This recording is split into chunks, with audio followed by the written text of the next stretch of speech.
Focus TV international breaking নিউজে আপনাদেরকে স্বাগতম। আসুন জেনে নিই আজকের প্রধান সংবাদ শিরোনামগুলো। মার্কিন ইসরায়েলি হামলায় বিধ্বস্ত বিশ্ববিদ্যালয়কে জাদুঘরে রূপ দেবে ইরান। তাইওয়ানের কাছে চীনের একাধিক যুদ্ধবিমান জাহাজ, বাড়ছে আঞ্চলিক উত্তেজনা।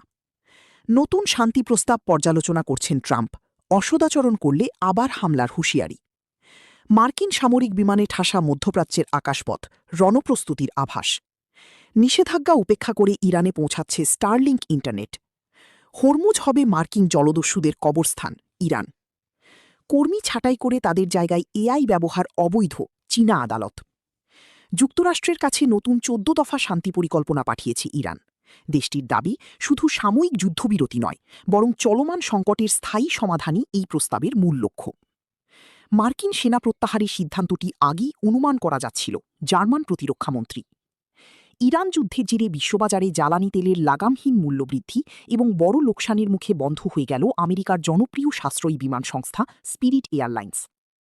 মার্কিন অবরোধ উপেক্ষা করে ২২ কোটি ডলারের তেল নিয়ে এশিয়ায় পৌঁছেছে ইরানি সুপার ট্যাঙ্কার।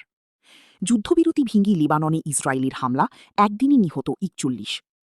এই ছিল আজকের প্রধান আন্তর্জাতিক সংবাদ শিরোনাম। আমাদের পরবর্তী সংবাদ দেখার জন্য ফোকাস টিভির সাথে থাকুন। ধন্যবাদ।